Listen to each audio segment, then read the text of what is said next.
Guys, alam niyo ba tong niluluto ko guys? Ito siya ang tinatawag na enoki mushroom.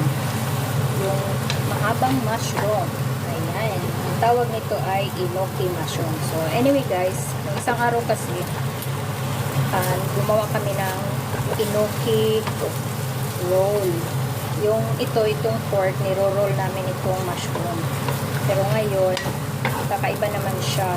So, i-stir fry lang natin ang ating enoki mushroom sa ating pork. Well, anyway guys, sa pagluluto pala nito ay hindi kailangan ng maraming tubig or hindi kailangan gumamit ng tubig kasi ang mushroom na to guys ay nagpo-produce siya ng sarili niyang tubig. So, ganun lang siya guys.